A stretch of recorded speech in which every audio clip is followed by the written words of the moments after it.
Jom bercuti ala kampung. Pelbagai lokasi kampung stay dan homestay yang menarik di seluruh Malaysia menanti anda. Dapatkan diskaun sebanyak 50% untuk setiap pembelian pakej melalui laman web jomhomestay.my. Promosi sah dari 15 November sehingga 31 Disember 2021. Kempen ini dibawakan khas oleh Motek, Tourism Malaysia serta Persatuan Kampung Stay dan Homestay Malaysia.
Keluarga Malaysia, nyanyian Ara Johari, Masya Masyita, Putra Muhammad dan Sufi Rashid. Antara liriknya tadi membuatkan kita rasa semangat untuk bersama-sama bersatu hati bangkit semula.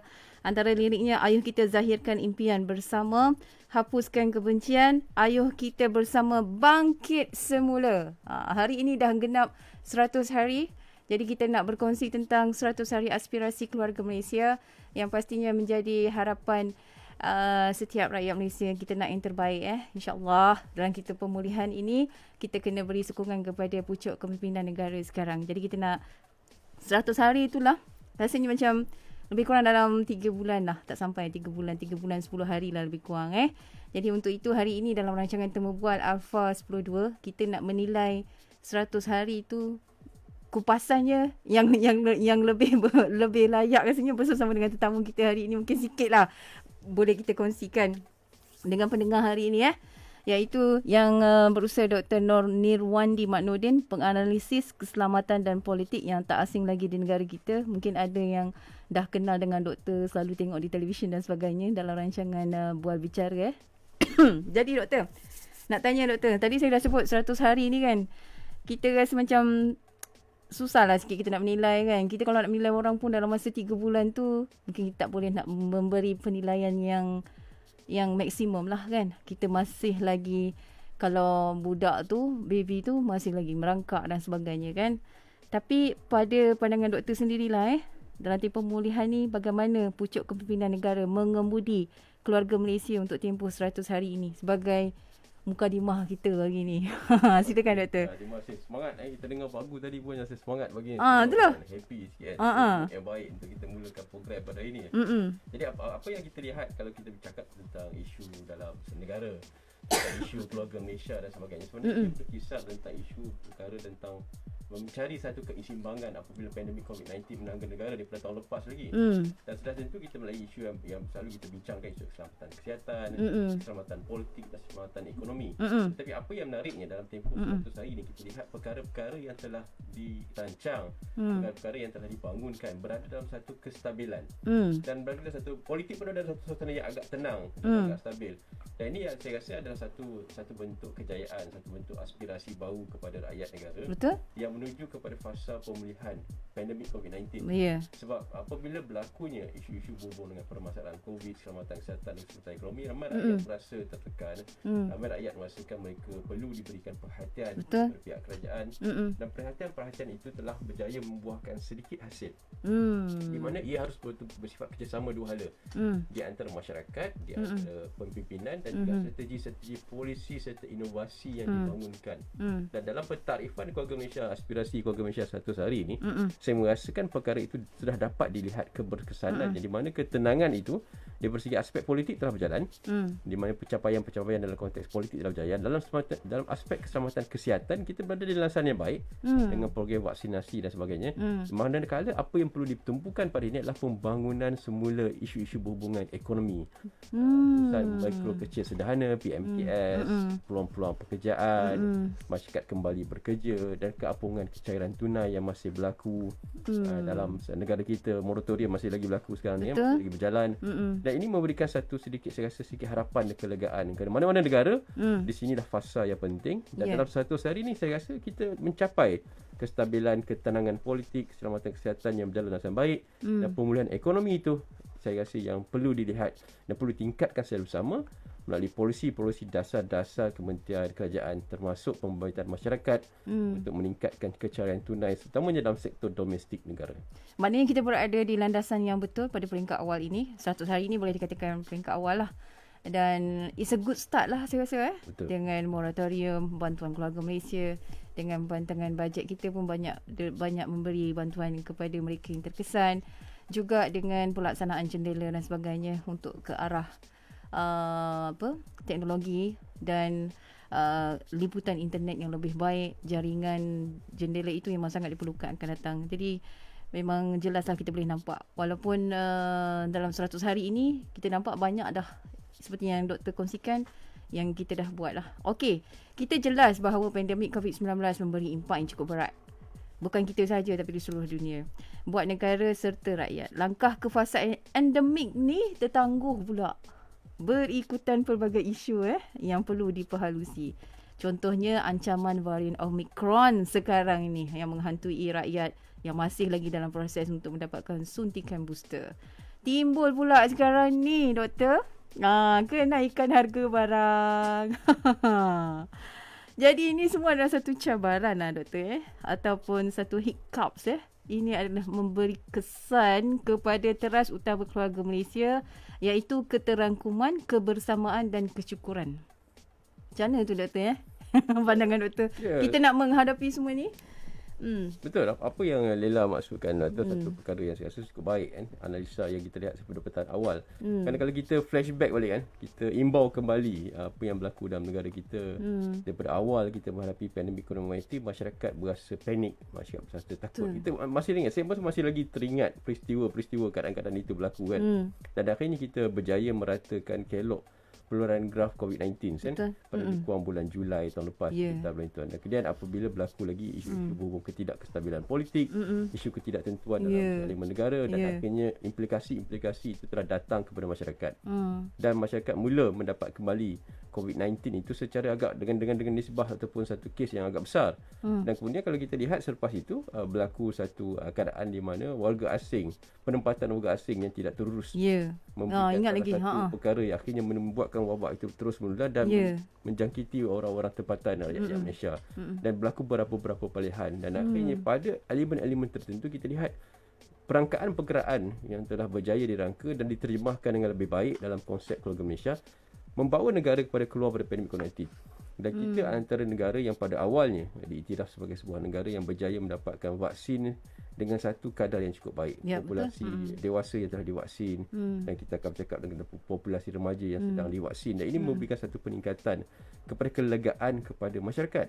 Dari segi aspek itu, kita sebenarnya telah berjaya membuatkan satu inovasi kerana melalui sidang Majlis Keselamatan Negara yang dipengursikan oleh Perdana Menteri kan, perkara-perkara ini dibincangkan dan akhirnya diberikan maklumat, diberikan cara jalan inovasi dan polisi bagaimana untuk mencari satu solusi untuk meningkatkan, untuk mengeluarkan kita dari elemen ancaman keselamatan kesihatan.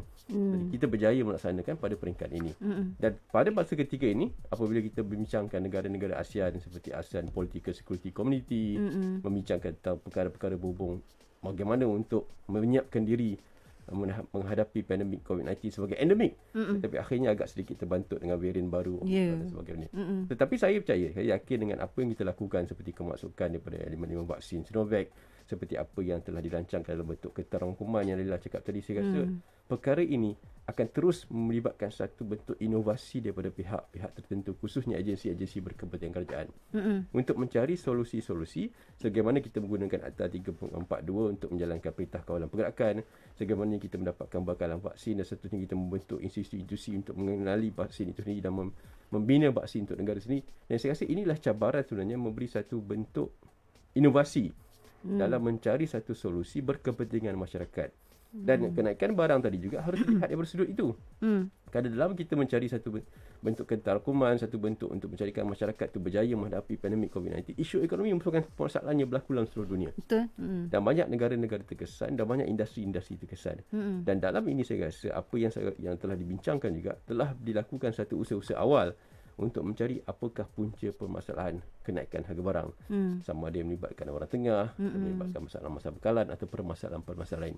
Dan saya rasa inilah masanya masyarakat harus memberikan input dengan menghubungi kementerian-kementerian terbabit, dan masyarakat juga harus bekerjasama sepenuhnya dengan pihak-pihak agensi berkepentingan kerajaan, dan pihak-pihak agensi berkepentingan kerajaan khususnya Perdana Menteri juga saya rasa sedang merangka solusi-solusi berkepentingan rakyat. Dan saya rasa inilah cabaran untuk memberikan satu kestabilan politik, kestabilan keselamatan kesihatan dan keselamatan ekonomi. Dan saya yakin dengan apa yang telah kita jaya berlakukan semasa pandemik COVID-19 dan apa yang 100 hari keluarga Malaysia telah berjaya membuktikan, walaupun dalam tempoh yang singkat, saya rasa kita berada dalam jalan yang baik. Tetapi mereka harus akur, terima pandangan masyarakat dan berkecama, dan masyarakat juga harus bersifat dalam konteks bersyukur dengan keadaan yang berlaku, dan kita harus bekerjasama. Dan ini masanya untuk kita membina negara. Betul. Bukan masanya untuk kita terus menuding jari. Kan inilah masanya untuk kita membina kebaran sekali, termasuk isu-isu berhubung keberkepanjangan seperti harga barang. Maknanya semua orang memainkan peranan, rakyat dan pucuk kepimpinan negara. Jadi rakyat kita ni harus memberikan input kepada pucuk kepimpinan negara ini supaya kita boleh terus mengikut pelan-pelan pelan pemulihan negara, bajet kita dan rancangan Malaysia ke-12 pun dengan lancar. Walaupun kita menghadapi rintangan isu kenaikan harga barang, kestabilan politik dan sebagainya dengan ancaman varian Omicron ini. Itu yang dikatakan dalam keluarga Malaysia itu memerlukan keterangkuman, kebersamaan dan kesyukuran. Jadi cabarannya seperti yang doktor cakap, input tu daripada rakyat Malaysia tu sangat penting. Ya, kerjasama tu. Saya rasa ini perkara yang perlu dipahami oleh masyarakat dalam kita berada dalam elemen media sosial pada diri. Saya lihat banyak komen-komen itu berlaku.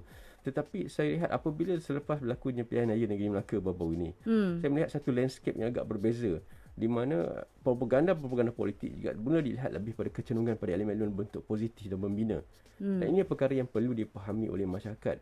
Pembinaan komen-komen positifnya, kerana kita tidak boleh menukar Perdana Menteri seperti menukar perkara-perkara benda-benda tertentu. Kita harus memastikan kestabilan politik itu berada dalam tanah semula. Apabila telah ada satu inovasi, satu pelan perancangan dibangunkan, bajet rancangan Malaysia ke-12, satu aspirasi keluarga Malaysia, maka kejayaan itu tertakluk kepada untuk mencari corak-corak polisi-polisi inovasi berkepentingan rakyat yang boleh dimangkinkan dengan usaha sama dua hala. Jadi di sinilah saya rasa faktor kejayaan negara-negara maju, dan juga ia boleh membawa pada kejatuhan negara-negara tertentu. Dan perkara inilah yang perlu dipahami oleh masyarakat. Dari saya masyarakat juga berasa dalam sana sempurna. Saya rasa banyak komen-komen positif mula dikeluarkan oleh sosial. Agak barang apa punca dia. Mungkin daripada warga asing, mungkin daripada monopoli pihak tertentu, dan perkara-perkara yang berbangkit dengan kepentingan rakyat. Dan saya rasa di sinilah cetusan-cetusan ini perlu diteruskan oleh masyarakat dengan satu kawalan agar ia tidak merebak menjadi satu pemikiran kognitif negatif atau perkara-perkara yang boleh memberikan permasalahan kepada isu-isu yang lebih besar. Jadi teruskan. Saya rasa untuk harga barang kita ada Kementerian Perdagangan Negeri dah SYAPI. Untuk isu-isu di bawah pelaporan satu hari, kementerian-kementerian telah memperluaskan jangan-jangan untuk masyarakat memberikan maklum balas dan aduan. Dan saya rasa di sinilah keterbukaan ini dan juga pemencorak baru dalam masyarakat untuk menjadi satu elemen-elemen untuk terus memberikan makluman balas pendapat yang berkesan. Saya rasa inilah yang perlu dilakukan. Dan kita ada Facebook hari ini. Saya rasa dalam rancangan kita, inilah masanya untuk kita terus memberikan input dan bekerjasama dengan baik. Dan saya rasa insya-Allah dengan apa yang berlaku ketenangan sekarang ni, kan, saya rasa kita dapat merasakan mungkin ada perkara yang lebih baik yang boleh berlaku, insya-Allah, dengan apa yang sedang melakukan dengan baik pada ketika ini. Ya, kita mampu bangkit semula membina negara bersama-sama dengan pucuk kepimpinan negara. Baiklah, kita sambung lepas ni, Doktor. Teruskan mendengar Nasional FM, terus saksikan kami secara langsung di Nasional FM, sentiasa di hati. Itulah Facebook kami. Teruskan mendengar Nasional 10.2.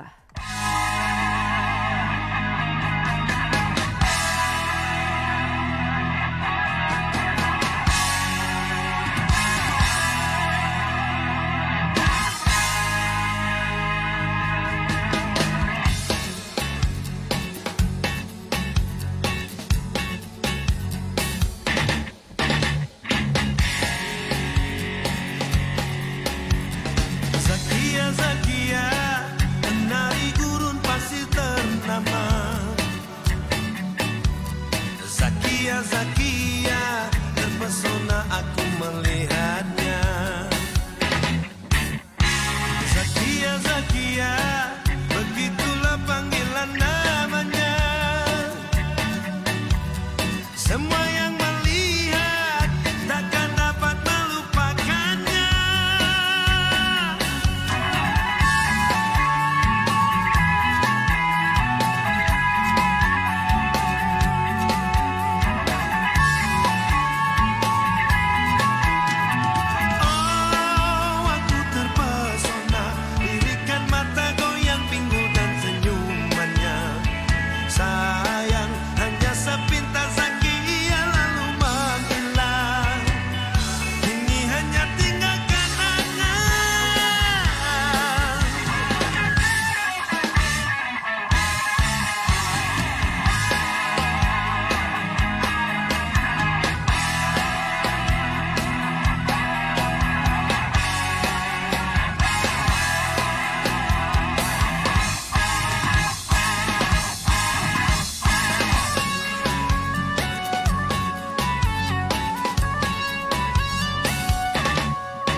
Dan ke udara di Nasional FM ialah rancangan Temu Bual Alfa 10.2 hari ini berkongsi dengan anda tentang 100 hari aspirasi keluarga Malaysia. Dan kita dah dengar sedikit tadi mukadimah daripada Dr. Nur Nirwandi Mat Nordin, penganalisis keselamatan dan politik. Juga kita dah sentuh bagaimana negara kita sekarang ni nak melangkah ke fasa endemik tertangguh berikutan pelbagai isu seperti ancaman varian Omicron dan isu kenaikan harga barang yang hangat diperkatakan sekarang ini. Walau bagaimanapun, seperti yang Dr. cakap tadi, insyaAllah kita akan dapat mengharungi semua ini. Ayuh kita bersama bangkit semula, hapuskan kebencian. Sangat penting. Kita sebagai rakyat Malaysia, saya dapat tangkap tadi doktor cakap kita masyarakat ni gunakan media sosial sebaik mungkin, memberikan input kepada pucuk kepimpinan negara dalam usaha mereka mengaplikasikan, melaksanakan konsep keluarga Malaysia itu dari segi keterangkuman, kebersamaan dan kesyukuran. Tapi kan doktor, apabila kita cakap tentang 100 hari ni, alahai, baru 1 hari. Kan? Kita macam susah sikit lah nak menilai kan. Tapi sekiranya dalam masa 100 hari banyak pencapaian yang dilakukan, itu adalah satu bonus, satu yang sangat mengujakan ya. Contohnya macam selepas pelantikan menteri kabinet semuanya, kita ingat lagi ya, dan mungkin rakyat Malaysia pun tahu, contohnya macam Menteri Kesihatan yang Muhammad Kari Jamaluddin balik je daripada istana terus ke jabat di Putrajaya, di Kementerian Kesihatan, tak lengah masa dah. Sebab setiap kementerian ini diberi 100 hari. Jadi penilaian 100 hari ni macam mana doktor dari 3 elemennya, iaitu penilaian prestasi kementerian dan jabatan, penilaian kepimpinan berdasarkan keberkesanan, keberhasilan inisiatif. Dan penilaian persepsi awam terhadap jemaah menteri, kementerian serta jabatan kerajaan. Yang ini, persepsi awam ni saya rasa input ni kita boleh dapat daripada media sosial lah. Terutama setiap kali dimuat naik status daripada setiap kementerian dan menteri-menteri sendiri. Jadi pendapat doktor, bagaimana KPI ini dapat dinilai dengan telus supaya tidak ada istilah syok sendiri ataupun SS lah. Macam mana tu doktor? Betul, ini saya rasa benda yang banyak dibincangkan juga dalam masyarakat apabila kita bercakap tentang perolehan pucuk kepimpinan apabila Perdana Menteri ke-9 Ismail Sabri Yaakob mengambil alih kepimpinan. Maka pelbagai perkara-perkara telah dilihat sama ada Perdana Menteri berjaya memacu negara pada satu fasa yang baru.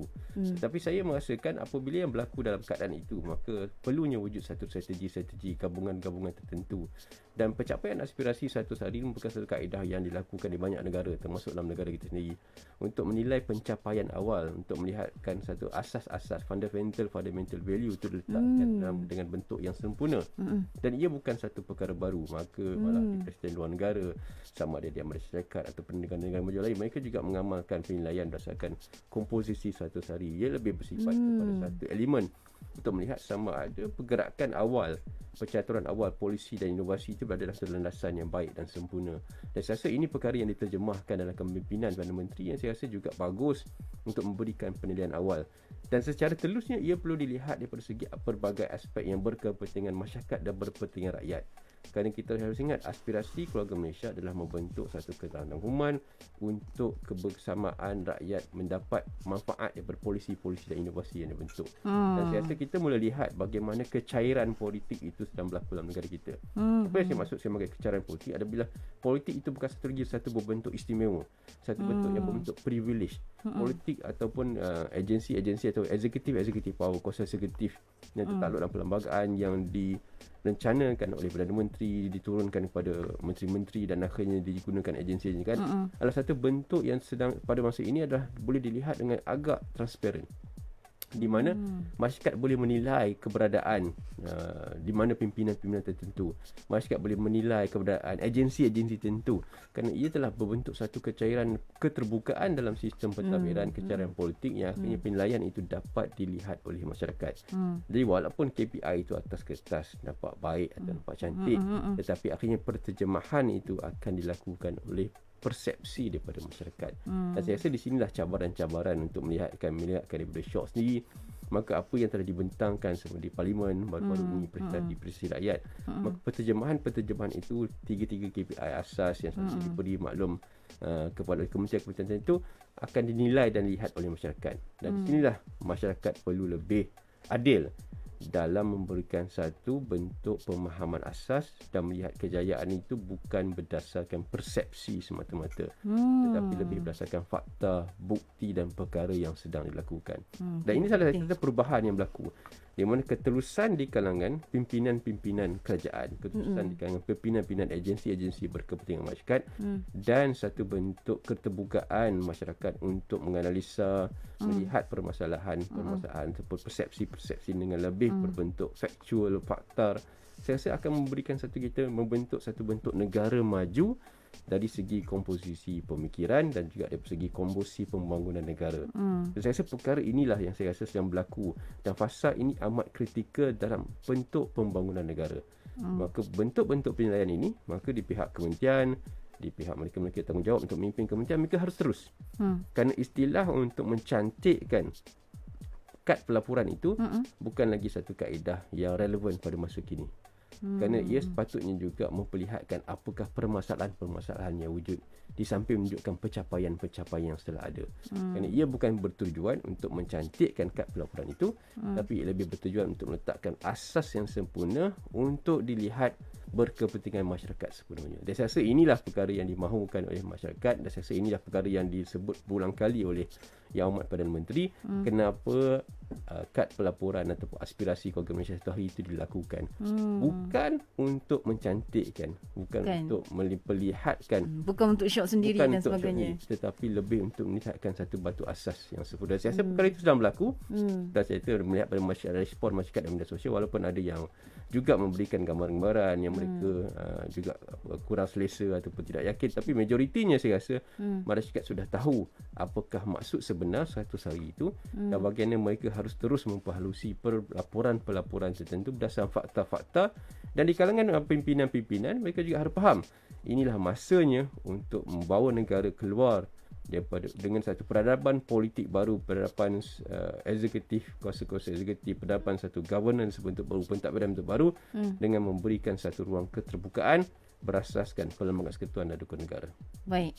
Polisi-polisi ini syarat yang paling penting adalah haruslah berkepentingan masyarakat, dan sikap keterbukaan pucuk kepimpinan negara itu insya-Allah akan memacu polisi tersebut berjalan dengan lancar dan tercapailah objektifnya. InsyaAllah konsep keluarga Malaysia ini. Tapi kan doktor, setelah 100 hari ini perjalanan keluarga Malaysia ini memang berliku lah. Tadi kita dah sebut contohnya macam ancaman varian Omicron, kenaikan harga barang dan sebagainya. Tapi masing-masing ada peranan untuk sama-sama bangkit, sama-sama mengharungi, sama-sama menyelesaikan sebarang permasalahan.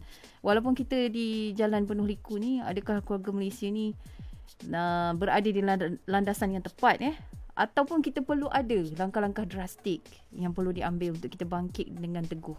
Saya rasa satu persoalan yang baik, kerana kita akan menghadapi perubahan dalam landscape politik negara. Kalau kita bercakap tentang keluarga Malaysia, berkisar dengan politik, sebab kita bercakap dengan keselamatan. Keselamatan ni ada dua komponen utama, keselamatan kesihatan dan keselamatan ekonomi. Dan juga termasuk keselamatan politik, kita akan ada undi 18. Kita akan ada golongan-golongan baru, satu bentuk saya rasa pencapaian inovasi yang telah diberikan laluan yang baik oleh Perdana Menteri. Betul. Dan di sini saya rasa perkara ini perlu dipahami oleh masyarakat. Kan apabila kita bercakap tentang perkara-perkara yang berkisar dengan kepentingan negara, maka kita perlu balik dalam asas berkepentingan negara itu. Kan asas sebagai umat Islam dah tentu kita berpandukan Al-Quran, dan juga kita berpegang pada perkara-perkara seperti Ahli Sunnah wal Jamaah, perkara pada Nabi Muhammad SAW. Kepentingan kita sebagai umat Islam, kita harus ada asas fundamental, termasuk agama-agama tertentu. Tapi asas negara adalah berlainan. Asas negara harus berpaksikan perlembagaan, persekutuan dan rukun negara. Dan inilah yang perlu dipahami oleh semua masyarakat. Apakah sebenarnya pentarifan utama dalam isu berhubung perpaduan keluarga Malaysia dalam konteks Perlembagaan Persekutuan dan Rukun Negara. Maka sekiranya kita berjaya menghadam, kita berjaya absorb dan memahami pentarifan itu rukun yang negara, lebih sempurna, rukun negara berhubung dengan Perlembagaan Persekutuan, perkara-perkara yang asas pembentukan negara, maka saya rasa tak ada masalah. Tidak ada masalah. Dan keluarga Malaysia akan berjalan dengan baik. Kita menyusun orang Perdana Menteri yang saya rasa boleh kategorikan Perdana Menteri yang tenang dan ramai merasakan Perdana Menteri nombor 1 watak super cool, yang lebih relax, dan orang yang datang daripada keluarga kebanyakan daripada orang susah, bukan di kalangan golongan bangsawan. Dan saya rasa di sinilah mungkin masanya juga masyarakat memberikan sedikit kelebihan peluang itu untuk membentuk bersama, dan penterjemahan peluang Persekutuan Negara itu adalah asas yang sempurna untuk negara bangkit, maju dan membangun, dan pasar kita pulih daripada pandemik COVID-19. Baik, insyaAllah. Baik, Doktor, kita ada 1.5 minit. Last, Doktor. Berdasarkan analisa, laporan, fakta dan agenda untuk tempoh 100 hari ini, mungkin Doktor boleh kongsikan 3 kementerian utama yang jelas mengangkat aspirasi keluarga Malaysia. Saya rasa kalau dalam keadaan ini secara yang ringkasnya adalah satu kita cakap tentang Kementerian Kewangan. Kerana mereka yang terbabit dalam pemberian lebih kurang 11 hingga 12 juta dalam tempoh satu hari dengan satu elemen subsidi upah, kumpulan naikkan kesiling penanganan COVID dengan program-program bantuan perkhidmatan rakyat dasar hidup. Saya rasa ini yang kritikal. Memberi kecantikan masyarakat, dan saya rasa perkara ini berlaku dengan baik. Dan sudah tentu keduanya bercakap dengan Kementerian Kesihatan lagi. Program vaksinasi remaja yang berjalan dan bagaimana elemen-elemen untuk terus meningkat program vaksinasi dan melihat sama ancaman ini berlaku. Itu juga saya rasa berasal dari baik. Dan keduanya adalah tentu di bawah Musti. Di bawah Kementerian Sains dan Inovasi. Sudah tentu berhubung dengan penubuhan Institut Genom dan Vaksin Negara dan pelan hala tuju vaksin kebangsaan. Okey, mungkin dalam 10 words, 5 batang-bataan ke harapan Doktor untuk keluarga Malaysia 2022? Teruskan bertenang seperti Perdana Menteri, menyokong dan bersama kita sama membina negara. InsyaAllah. Terima kasih Doktor atas perkongsian pada hari ini. Selesailah sudah temu buat Alpha 10.2 hari ini terbitan Wahidah Muhammad Yaakob. Kita berkongsi tentang 100 hari aspirasi keluarga Malaysia. Ayo rakyat Malaysia, kita sama-sama bangkit semula, zahirkan impian kita bersama, hapuskan kebencian. InsyaAllah kita mampu bangkit semula dan membina negara. Jumpa lagi. Assalamualaikum warahmatullahi wabarakatuh.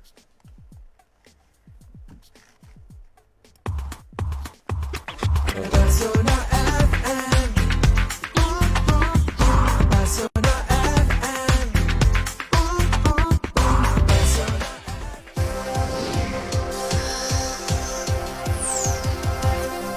Assalamualaikum dan salam sejahtera. Saya Niz